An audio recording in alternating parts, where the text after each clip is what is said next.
Hi, Hello. and welcome to New to the Scene with Nick and Lance. And this week, we've decided that we were going to go see Guardians of the Galaxy 3, Yes. or Volume 3. Yep. And, thanks for watching. So this is one that, like the last Marvel movie I put off, Quantumania, because I'm like, I didn't care enough. I'm like, I have Disney Plus. I'll just wait for Disney Plus. This one, however, I was ready for it, especially after watching the holiday special. I thought was a lot of fun, and kind of prepped me to like, I want to go see the third one, like pretty much right when it comes out. Yeah. So I went like the Monday after like the weekend, because I hate going to weekend shows, and it was still pretty busy. Yeah, this movie's been raking in the box office receipts, it's great. I'm glad it's doing well. Not to tip my hat on my rating or anything like that, but you're already locked in anyway. So Yeah, it's right there. But yeah, it's James Gunn, and he always makes delightful movies. He's got a really good sense of humor, and it's got excellent taste in music. So I think the only movie of his that I'd seen, like I think like Guardians of the Galaxy was the first movie of his I'd seen or whatever, and then like he put out the second one. I guess it's pretty good. He did the Suicide Squad. He did Peacemaker. So I'm starting to like enjoy what he's done. Although I know he's done weird movies in the past, like Slither. And after seeing previews for Slither, I'm like, no, I don't want to watch that one. It's good. I don't want to watch it. It's good. I don't want to see it. It's gross. That's why I don't want to see it. Oh God, it's good. If you really wanted to watch some of his excellent stuff that he did back in the day, watch all the PG porn stuff on YouTube. Has Nathan Fillion in it. Okay. Yeah, PG porn for people who love porn, but not the sex. Yeah. That's the one where he's a construction worker, and you're like, Yeah. Okay, I think I've seen that. Was that James Gunn? That was James Gunn. Okay, I thought it was like a SNL sketch. Yeah, because he's in like one of the very first skits he did. It was him and Sasha Grey Okay. as the mechanic. Okay. The girl whose car broke down. Like, dude, I still to this day it makes me laugh every time I think about it. Yeah, I'll do the work. I'll just take one of these kittens. Really? Anyways, but yeah, we wanted to get out and see this one because we didn't want it to get ruined. Yes. Uh, Just getting through the weekend was hard enough with people being like, because I occasionally go to Twitter, despite it being a cesspool, and people were just like raring to go on this one. So I'm like, fuck, I just gotta go see it like immediately. Yeah. So something doesn't get ruined for me. I was worried someone was gonna like put on like a "this person's dead" or some shit like that was gonna be slathered on, and I'd be like, fuck. Yep. Yeah, people for some reason cannot fucking wait to ruin shit for people now. So, but let's go ahead and get into the scores. So we're going to score this movie from 0 to 10. Yeah. 0 being absolute dog shit, 10 being, oh my god, it's like the cats of cats. That's for 11. Yeah, that's kind of a being like it's the most amazing movie ever. 5 being right in the middle. Yeah. Take it or leave it. You need a nice odd number so you can have the one right in the middle. Yeah. So, Nick, what did you give Guardians of the Galaxy Volume 3? I mulled over this one. I think I'm going to go with an 8 because did you go low again? Which is about what I would give the first one as well. And I think it's about as enjoyable as the first one to me. I just suck at this game now. Like, I'm terrible at this fucking game. You can like literally go back to the first episodes of this show and watch. I'm gonna do a supercut. We're just gonna watch the de-evolution of my fucking guesses. It's kind of it's usually near it. I'm too Usually off this within time. one, but now you're 2 off. All right, Lance, what would you give this one? I would give this movie an 8 as well. Oh, yeah, I went a little high for you.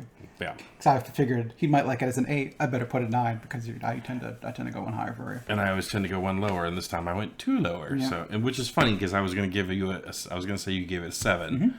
I was waffling between 7 and 8. And I think I like the characters enough, and it's fun enough for me to like crank it up to the round up to the next whole number. It gave you gave it what, the extra one for Nathan Fillion? Not really. So I guess spoilers. I mean, I would recommend this movie, but more particularly if you've seen the first and second one, and Infinity War and Endgame, and I don't know if those are as required watching as the first and second one. Kinda, because of the Grimoire thing. Yeah, but I mean, the stuff that happens in Infinity War and Endgame is pretty important to what's going on in this movie. You could skip the holiday special, but I wouldn't. But I wouldn't anyway, just because you get more of the characters that are fun. And it's just it was such an unexpected treat. Because like I don't know what happened with the people who like quality control out of Disney, but like that had like drinking and drugs and good. shit. It was great. Like it was good. Yeah. So you'd recommend this one as well, I assume? Totally. Yeah. If you like the first one, the second one, the third one is a no-brainer. Yeah. You're gonna like this one. And I will go ahead and dare say that the storyline of this one was like a lot deeper, and had like this was more of, to me, it was more of a character piece. So and just. You would think that Rocket's character is not very interesting, but like everything he went through, his background and everything like that, it was actually pretty fucking good. So I guess spoilers, and now let's talk about it because I want to. We said right from the rip as soon as we give it scores. I said before we go to spoilers, like you recommend. Yeah. But yes, okay. So be warned, here it comes. Rocket dies. I was expecting that, honestly. Yeah. I was expecting them to kill somebody. And they didn't. And they didn't, which is I'm glad for, because I think Peter Quill has gone through enough. So you didn't need to kill Peter. You didn't need to kill one of his best friends, because he lost Gamora, he lost Yondu, he lost his mom. I think he's lost enough to the point where you can just have him get a W. Lost his dad. Yep. Right after meeting his dad. Yep. Yeah, they keep taking from him. Yeah. So that, like, I think during the holiday special, you learned a little bit of information that they drop in this one. So I mean, if you've seen this one, he refers to Mantis as his sister. That's like dropped in the holiday special. Not only that, but like you wouldn't know where the fuck they were if you didn't watch the holiday special. Well, I think you might, because they show nowhere. At the end of the second one? No, at the end of at the beginning of this one, they kind of showed the Celestial Head, which was introduced in the first Guardians movie. Right. But them owning it or whatever would be like a thing you might miss out on, because apparently they bought it from the Collector and are fixing it up as a place, and they turned it to a spaceship, which was fun to see. Did they buy it from the Collector, or did basically the Collector, he just kind of got ousted? They say it in the holiday, because I rewatched the holiday special the other night, because I was thinking, like, man, I want to see this movie again. I want to see Volume 3 again, but I'm like, I'm gonna wait until it comes out on like streaming or something like that, or I'll probably end up buying it as well. And so I rewatched the holiday special, and I'm like, so ever since we bought Nowhere from the Collector, I'm like, okay. Wonder what that big pimps up to now. You had your base in the head of a fucking forgotten Titan god. Like, what do you up the stakes to? Like, the Titan that's coming out of the ocean on Earth? I wonder if after Thanos comes in and wrecks your shit, you're like, yeah, I'm gonna go. That's a good point. Yeah, that's a good point. But yeah, this movie was an unexpected treat. Like, I didn't know what I was walking into it. I didn't get spoiled on any of the shit. I watched one trailer for it and then kind of like put it down. I would have put even money that they were going to kill Quill in this movie. I was thinking of it too. So, and that's fully what I was expecting. And then they did the take on Rocket, which they went a lot more into his background, and it was a lot more of the movie than I thought it would be, and I loved every minute of it. So I think something I appreciate about this movie versus, because a lot of the Marvel movies are kind of like super large scope. Like Thanos is trying to end the universe. Rodan is trying to rule the universe. Ego is trying to like destroy planets and like he's going to end the universe. Like, stop it with that. I'm tired of that shit. This one was, our friend is sick. And we got to save him. We got to save him. Yeah. And which is, and then you run across the High Evolutionary as like the villain, but like he's been established in this world as like doing his own thing and people don't give a shit. Yeah, I mean, I didn't even know who he was. Like, the only reason I'd heard of the High Evolutionary is because I play Marvel Snap, and there is a card upcoming called the High Evolutionary. I'm like, oh, I wonder who that is. And he ended up, the reason why they're putting it out is because, you know, they're putting out Guardians content. Yeah. I'd never heard of him in the comic books. I had heard him mentioned in some of the what's it called, Screen Crush reviews we've done. He'll do a deep dive into the background of some of the comic books, and I've heard him mention him before. But as far as like what his shtick was, I didn't really know. But I enjoyed him. Yeah, and the name, I guess, kind of gives away what his whole thing is. Yeah. Well, so now you're gonna have to forgive me if I pronounce his name wrong. Chukwudi Iwuji. as the High Evolutionary. Of course, you have Bradley Cooper as the voice of Rocket. Here's another one. Palm Clementif Yeah. as Mantis. Yeah. Of course, David Bautista as Drax. Karen Gillian as Nebula. Vin Diesel as Groot. And he got more lines, finally. He only said I am Groot this entire movie. He changed it at the end. No, at the end he said I am Groot. You just understood him. And see, Amber and I were talking about that. And like, in future projects, I'm wondering if he's going to be like, let's jump in the car and go get some Dunkin' Donuts. And somebody that's not them is going to be like, y'all understand what he's saying? Yeah. So I think it was he spoke, air quotes, but I think it was supposed to be the audience understands him. He still said I am Groot. see, I'm hoping. Oh, and one last thing. Sean Gunn was Kraglin. Mm-hmm. And apparently he was Young Rocket's voice as well. Oh, okay, he did that. I know he does the mocap work for Rocket. I think, at least he did. I assume he still does. And then my favorite new character was Maria Bakalova as Cosmo. Cosmo was good. Fucking love Cosmo. I like the scene in which they're playing poker and Cosmo's going over like all the bad shit that happened to poor Cosmo. And then, but it's not as bad as when you call me a bad dog. They never called me a bad dog, and he's like, "Well, you are a bad dog." that whole back and forth was so good. And then check it out, who they've got as Chris Pratt. Oh, nice. I guess if the pictures on your phone are being weird tonight. Yeah, Karen Gillan as Chris Pratt. I think it's just so you have Will Poulter as Adam Warlock. Oh, he was good. I like him. So I am glad he knocked it out of the park because he did another movie with Jason Sudeikis. I think it was called like Meet the Hendersons or something, like Meet the Millers. Okay. Where where he's kind of a fucking dorky character that was like whatever, and people are like, that kid can't pull that off. He can't pull it off. How dare you make him Adam Warlock? And he was awesome, but they still gave him like a funny kind of a bent to him because he was pulled out of his. Supposed to be out of his cocoon a little bit too soon. Right. So he's still got the mentality of like, this is all new to me. Yeah, well, Warlock is like one of those. I can't remember if there's something past Omega level mutants, but like he's cosmic. Well, so he is a cosmic. Yeah. Yeah, he's supposed to be one of the ones who could like break the Marvel universe if he wanted to, but like he was pulled out, so he's a little goofy and a little fucking dorky. He's like the one that beat Thanos for the Infinity Gauntlet. That's what this pop is. He's actually like brandishing the Infinity Gauntlet on his hand. There's two of them, right? There's the Infinity Gauntlet is that the Infinity first War. one? And Infinity War is the second one, and then the movies jammed those two storylines kind of like together. But I think it was Infinity Gauntlet, then Infinity War, and I think Adam Warlock was big in Infinity War, and I think Nebula was the one that solved Infinity. I can't remember, but like Nebula, that's right. Nebula does the snap at one of them to like defeat Thanos, and Adam Warlock's integral in the other one. So he's like a big beefy character. He's one of those ones he's one of the big bigs.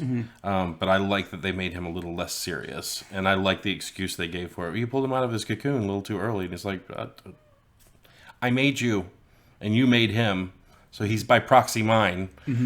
So, but yeah, I like the excuse they did for that. And then give him a reason to like grow into the big badass at some point, because he was still beating the shit out of people. He was still cosmic and strong. Yeah, he was like when he first flew in, and they were like, "Oh shit!" and he's just like basically wrecking people.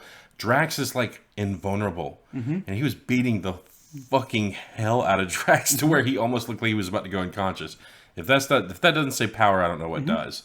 But yeah, I'm glad he knocked it out the park as Adam Warlock. I thought he was great.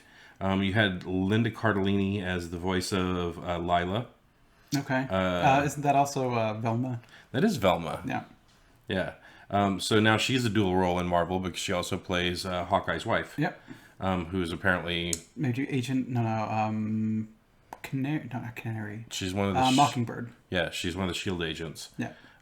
You had Michaela Hoover as Floor, and my wife wanted me to say that her favorite character of the movie was Floor, the weird spider bunny. Yeah, well, I think she said that's the moment the movie broke her. Is that what she said? Yeah. Easily. You had Judy Greer as the voice of Warpig. Okay, now she's dual roles too. Yeah. Yep. Because she was someone's mom? Scott Lang's ex-wife. And Yes. so was it Katie Lang? Is that what the daughter's name was? I think so. Stature. Yeah. You have, let's see, because we went through and saw some of these little bits. Tara Strong is Mainframe. She's the voice of Well, Tara Strong is, yeah. yeah, so many voices. You had Sylvester Stallone as Stakar Ogord. Yeah, the new Ravagers or whatever. Yeah, the old Ravagers. Yeah. / new Ravagers. The old Ravagers coming back to be the new Ravagers again. Yeah. Let's see. And many others. Of course, Zoe Saldana as Gamora. Yeah. There's a lot of people here. Nathan Fillion is Master Karja. As I think it was technically his third role. His second one got cut, but he was posters of Wonder Man. Wonder Man. Yeah. In the second one. And he was Wonder Man in the MODOK TV show. Oh, I didn't watch the TV show. Yeah. In the MODOK TV show. They put it on Hulu, and I'm like, I don't have Hulu. Yeah, in MODOK on Hulu, he was the voice of Wonder Man in that bit. So I was like, hey, he finally got to be Wonder Man. But then I guess they took that from him. So, but yeah, this movie, fantastic. Yep. From beginning to end. Yep. Very heartfelt. Very heavy. Like, I wasn't prepared for how heavy some of the scenes were going to be in the movie. I don't think that Chris Pratt is one of the best actors I've ever seen, but he's good. He's good, but as like his goofy-ish sort of Andy Dwyer sort of thing. But that's the thing. He's starting to get away from it a little bit, I think. Well, it's when Rocket died, that whole scene was super believable and it was heartbreaking. Yeah. But he's still kind of a goofy goober. Well, I thought I also liked it because that scene, like they get Rocket back and like him and Groot are like hugging him or whatever, and like that's kind of nice. And then like later on in the movie, after Adam saves Peter, and everyone kind of clowns around him and like hugs him, and then Adam Warlock just kind of like comes over and is like, I'm part of it too, I guess. I want to be in on this. This looks nice. Yeah. With his little blurb. So I have a question. Did something happen with Thor? Because I thought it was supposed to be like as Guardians of the Galaxy, where he took off with them in a ship. Did you remember Love and Thunder? The Guardians left him like the very beginning of Love and Thunder. That's right. They're kind of like, well, see ya, man, and they were like over him. So the only thing I really remember for that movie was like Gore the God Killer. I thought Christian Bale was fantastic in that movie, but for the most part, the movie was just okay. It was I don't know, it leaned too comedy-ish, but like the Jane Foster stuff in that one was really good. Yeah, and I loved her. I love the deal. I love what they did with Mjolnir in that, where it would basically have that shatter effect. That's really cool. Yeah, but as a movie, I don't know if it like met the match per se. I think it was good, but you're not dealing with like, I don't know, it's too comedy. Well, I love Taika Waititi. Love him. But it's just this movie from like the get, Love and Thunder, from like the beginning of it, it felt so disjointed, and it was like trying to land these laughs so hard that it was just like, I don't know. Like I remember it was a very surreal moment for me sitting in the theater, like, what is happening right now? Like it almost felt like watching The Office, where it was uncomfortable comedy that you don't know whether to laugh or cringe, kind of a thing. But we're not talking about Love and Thunder. But I just happened to like I remembered. But that's like. Well, like why I said like when Quantumania and like Wakanda Forever were coming out, then I'm like, I can skip these because I went to the theater to see Love and Thunder. I don't remember if we went together. I think it was one that we might have gone separate. I might have went in because I tend to go in the middle of the week just to try to get empty theaters. So I went to see like Love and Thunder, and I'm like, I mean it's good, but I don't need to come to the theaters to see these movies anymore. I'm gonna see them on Disney Plus, a service I'm already paying for. Right. Anyway, so then like Wakanda Forever came out. I skipped that one. Eternals came out. I skipped Eternals. I skipped Shang-Chi. And those are all the ones that were going to like get us all those skyrocketing hits, which was going to make our channel take off, and we could start getting money from Patreon. But no, you had to wait for them to come out on Disney Plus. No. Lead a horse to water. Yeah, you can't make them cash in on it. If Twilight's not going to do it, I doubt Eternals is going to do it. Yeah, no, good point. They're not going to share it on. If there's anything they were ever going to share on 4chan, it would have been fucking the Twilight one. But, but yeah, was there anything that stood out as awesome in this movie to you? Like, what's something that like basically keeps going through your brain? I really liked Chuck Woody as the High Evolutionary because it was a nice like this villain. They're not trying to make you understand it. It's like, well, you're not the people with like Thanos did nothing wrong. So people were like, well, if you understand what he's doing, like this guy is just a dick, and he's like torturing animals to like make a better world, and he was like doing it to like, look, I've made life, but at the end of it, he's just kind of like, yeah, right, these people do kind of suck, and he blew them all up. So you're kind of on board with this guy being a piece of shit, and when all of the Guardians are just beating the fuck out of him, you're like, yeah, fuck that guy. Yeah, well, I mean, he's kind of God, right? It's that line he had when there is no God, that's why I stepped in. Yeah, there's no God, that's why I stepped in. But it's like, he's like, I made a utopia, and she's like, you don't have, what was it? You Like don't octopus men selling drugs in the corner. Or Yeah, you don't have guys selling drugs to octopus men on a perfect world. And he's like, you know what? You're right. And he's just like, yeah, I'm just gonna pull the like that. I thought that was pretty fucking. That was pretty cold hearted. Yeah, I guess we got to spend time with like the little bat family and stuff like that, and like, oh, these people are nice. Dead. And then she give him the little drink, and he's like, that's delightful. Like that whole bit was so good. The thing that killed me about that whole thing was like when Rocket came in and basically said what was going on with the chamber. And then like he went fucking nuts. And that part was so believable. Like, how did you? Yeah. I made you, and I couldn't figure this out. How the hell did you figure this out? And why can no one else figure this shit out? Yeah, and why isn't any of my other creations like as clever as you? Because like apparently they couldn't think ahead for themselves. Yeah.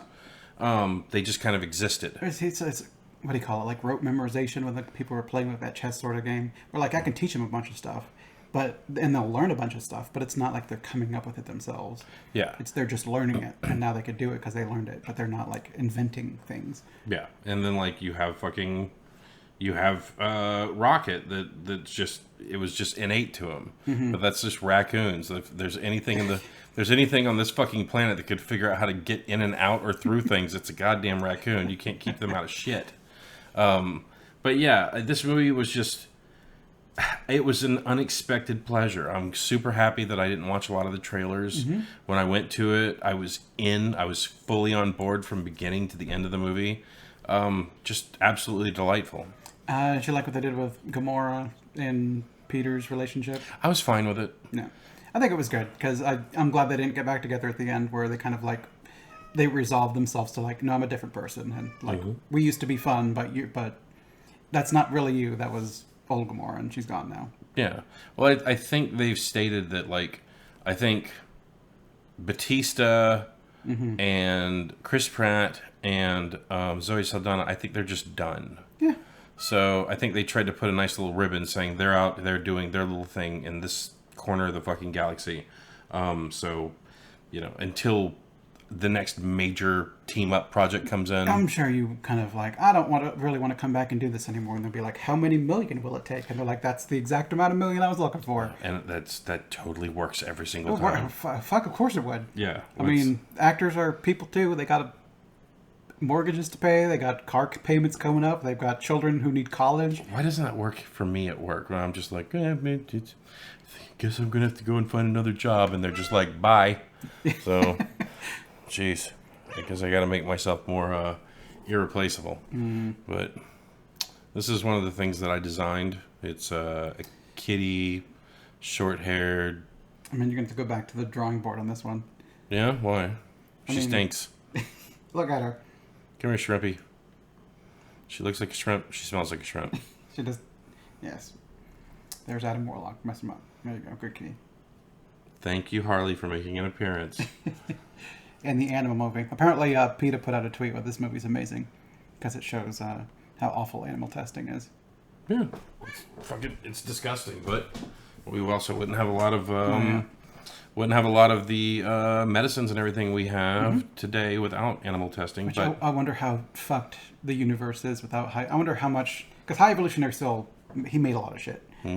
Like all of his awful experiments produced fruit, despite how bloody the trail is to get there. And I wonder are his companies self-sufficient at this point in time that they're inventing technology, or is now like all those cool arms and stuff that Nebula is getting, or all the eyes and stuff, or is that going to take a sudden back step in technology because the guy who's making it's gone? That's a great question. But I mean, I think those people that have little data pad heads or whatever, I mean, the things in it? Yeah. Okay. I think they retain all of that information, so they can basically just kind of do whatever they want to with it. And, you know, it's one of those deals where... one of those deals where, like, basically it's like the knowledge isn't lost. They're not going to have the creativity anymore to, like, make any of this stuff because the main guy's not there. Let's also wonder how much of his brain kind of went towards making new shit and kind of left all that stuff behind. Because he was definitely working on, like, I can take an animal and turn it into, like, rapidly evolve them into a new species. Mm-hmm. So you're thinking he might have Armanzola'd himself? No, I don't think so. I'm just more of like, he seemed like his mind was like, I'm working on these projects now. And all those old projects, maybe they're like all the tech, maybe all that stuff is being outsourced to other people who can do it. And he's working on these higher projects, air quotes, higher projects of like, I'm going to take a dog and make it a dog man. And I'm going to take a turtle and make it a turtle man. So the one thing that like I kept kind of running through my head was like, if he had so much success with Rocket, there was like a lot of raccoons in there. So it's like, did he have any parallel success with any of the other siblings, or? I would think it would be different because those would be how old is Rocket in comparison? Like they're not that old anymore. So those were new raccoons. So he must still keep raccoons like in his little thing and kind of.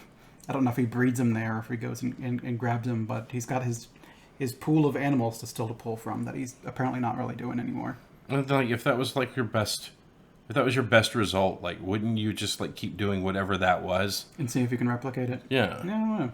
So, but I mean, don't get me wrong. The guy was brilliant when it came to like, okay, I'm going to push this button, and this super fucking painful process that turns them into these humanoid animal things. And no wonder they're fucking violent because like that whole thing looked super painful. But like, you know, after the flow inhibitor or whatever like got changed out, they were like happy shiny people, like it just whatever. It brought the aggression out of him, which I found kind of amusing because like I guess the high evolutionary's goal was to make a peaceful race or whatever, and as Rocket thwarted him more and more, he devolved just to being more angry and angry. So he wants to make this nice peaceful thing, but his brain is leaning towards anger and all that sort of. It's like you had God who made the perfect beings, the humans, and one of the humans like, excuse me, you could probably get better results if you put this around into this, and you could give us free will, but we'll still live in your image. And he's like, who the fuck are you? I'm gonna cut open your brain and look and see what did I do? Yeah, I'm God. You're gonna tell me how to do my fucking job? Yeah, that gentleman who played the high evolutionary, so good. Yeah. There's nothing I didn't like about this movie. It's good. It's really good. Yeah, like watching God, he's got the stupidest fucking name, Sean Gunn's character. Oh, Cracklin? Yeah, Cracklin. Every time I hear it, I always think Cracklin. Yeah. But watching Cracklin like try to learn how to use the fucking Yondu's arrow, that was fun. That's him. His relationship with Cosmo was fun too. Like at the end, the payoff or whatever, like when the war pigs or whatever, or the war animals are attacking and they get squashed, and it's like, Cosmo's a good dog. It's like, I knew you knew I was a good dog. Yeah, I knew it. Yeah, the cameo by Michael Rooker. Yeah, like that was fantastic. I was super happy they put him in the movie because you know you put him center stage in the second movie.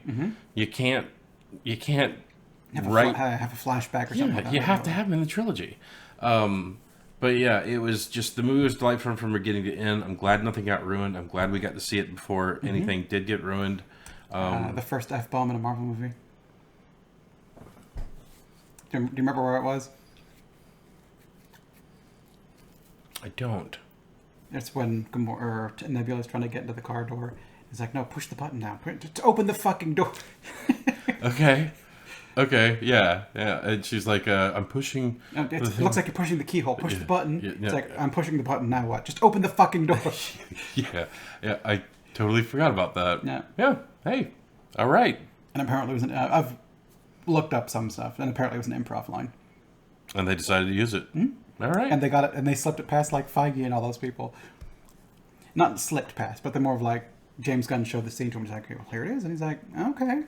I wonder if he like muted the fuck. It's like, well, how late into the movie is this? It's like, it's over an hour. Oh, okay.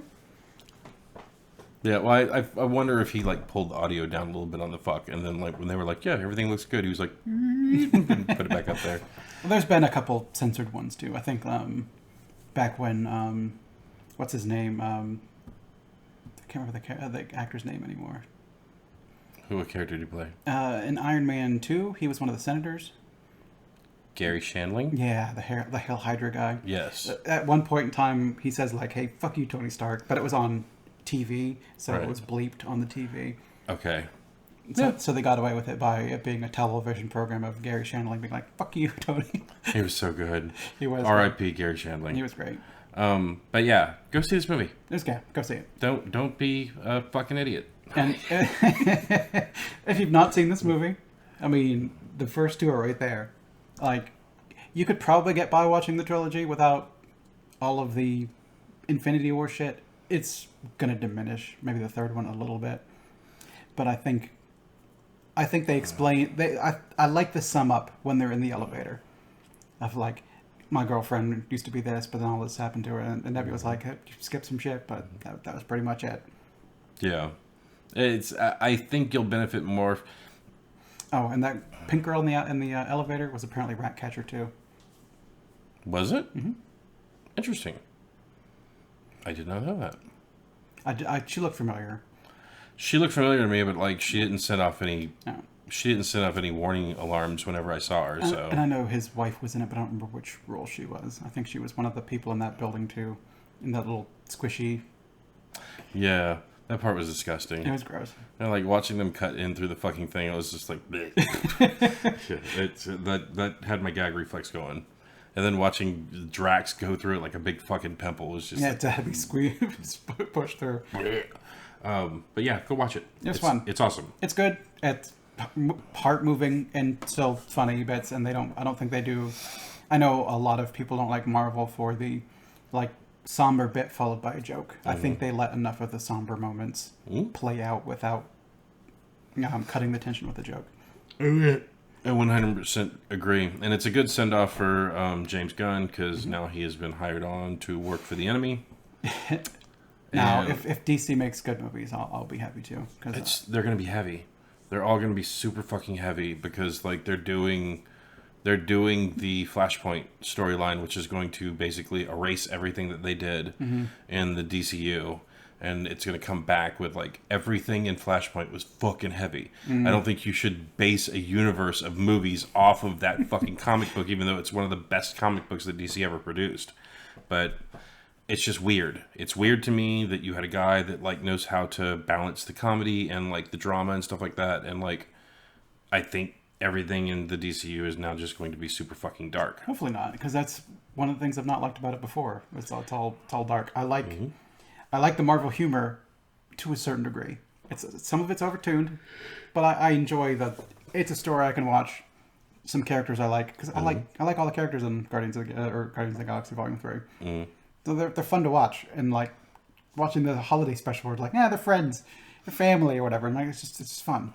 And I never gave a shit about like, look, here's Superman and Batman. Are they friends? No, their moms both. Like, I don't give a fuck. Why'd you say the name? Like, our moms are named Martha. It's like, I don't care about you people, because you're just so unhappy and everything awful happens, and you can't just like look at each other and be like, I'm happy. I want the happiness. Yeah, I'm gonna be honest with you. I never put it together that Superman and Batman's mother's name were Martha. I don't know if is that actually true. Martha is Kent. Is it Martha Kent and Martha? And Martha Wayne, yeah. Okay. Yeah, it's I never put it together, and when they did the whole save Martha, and he's like, why'd you say that name? I was one of those dumb fucks in the theater. It was like, oh my god, both their mother's names is Martha. So I was like, why the fuck would you say that? Yeah. Save Martha. Yeah, that surprised me. Like save a mom. But see, that's the thing, is it's so stupid that somebody was like, let's write this bit around getting them to work together just because their names of their mothers. The idea is not awful. I think it's the execution. Yeah. Now, I'll say that, and also say that I think Ben Affleck was awesome as Batman. I like Batfleck. Batfleck. I really dug him. And I also liked Witcher as Superman. What's his name? Henry Cavill. He was good Superman. Well, And I like Gal Gadot as Wonder Woman. there was nothing wrong with the casting. I didn't like Ezra, whatever the fuck his name Ezra is. Miller. Yeah, I think they should have went with Grant Gustin or Gust From the TV show. Yeah, like he to me embodies like, you know, a fun-loving kind of like kid. But like I just don't think he's very charismatic. Now, I will say that I thought he was okay because he still kind of played like a slightly aloof and, you know, kind of funny, but I hated what they did with Flash's character. It's like, I run around and I push people. And it's like, dude, you could push them into next fucking week if you wanted to. But he was like just learning his powers or whatever, but like you still can beat Superman in a fucking foot race, and there's you can't fuck with that. A guy who can empty a goddamn city in 3 seconds. Like, just... I'm not going to have the argument here, but, like, he's so overpowered. And the guy playing him is just so uncharismatic, and he's so problematic. And from what I've heard, I still don't know what the fuck he did, but I've heard that he's been getting, like, drugged through the mud lately. And honestly, I'm surprised they're releasing the Flash movie. Yeah, especially after they killed Batgirl. I was interested in that one because it was going to have... one of the older Batman in it. Vulture, Birdman, what's his name? Oh, you know, it's funny because I fucking blanked on him earlier. Keaton. Michael Keaton. Okay. Yeah, Michael Keaton. I was gonna have Michael Keaton as Batman. I'm like, oh, that sounds pretty good. And then they're like, but that movie's not coming out anymore. It's like, oh, it's not coming out anymore. Well, maybe and we deleted it. I'm like, and you deleted it? Okay, for a tax write-off or some shit. Yeah, but I mean, you're gonna get him still. And Flash, but I have to watch a Flash movie with Ezra Miller. I'm okay with it. With Ezra Miller, I still like Flash. I still like what they do with his power. One of my favorite things in the fucking movie where, like, I can't remember what it was called, but it was the one where Superman came back to life. Okay. Dawn of Justice? No. Is it Dawn of Justice? Maybe. No, that was Batman vs. Superman, Dawn of Justice. I don't know. The Justice League, I think. It was the one where he came back to life. It was just called the Justice League. But I still love that part. Where he's running by Superman. He's running behind fucking... And Superman's like watching him, and he's looking at him like, oh my God. Oh no. That whole part was fucking hilarious to me. There's stuff... I don't dislike DC. I'm used to Marvel. That's the stuff I grew up with. That's the stuff I'm more interested in. But I've watched things that are DC. I'm like, I like these characters. The DCEU ain't it, though. Yeah, the DCEU is not good. The DCU animated stuff? Yeah. So good. After the Suicide Squad with James Gunn and I'm hoping James Gunn turns the DCEU. I think they're calling it the DCU at that point. Because he's coming in, rebooting the universe. Maybe it'll be as much fun as watching, like, Guardians of the Galaxy again. One could hope. So I guess we'll have to wait and see. But at least in the meantime, if you want to watch a James Gunn movie... This is the one. This is the one. It's worth it. And go watch PG porn. It's on YouTube. It's for free. It's still fun. With Nathan Fillion. Yep, Nathan Fillion's in one of them. There's like quite a few. Like they actually get porn stars to like be in these things. So like, it's pretty good. It's the man that came over to deliver pizza, who's just there to deliver pizza. The plumber who comes over just to fix your pipes. Yeah, I just love when he was like, yeah, I'm gonna have to fix that in your car. And she's like, oh, do you have a really big tool? And he's like, yeah, of course I do. And like holds the tool up. She's like, oh God, like that. The whole bit is just so good. And then they perfectly nail the execution at the end. It's great. Go watch it. All right. Well, I guess we can put a bow on this one. Yep. All right. Bye, everybody. See ya.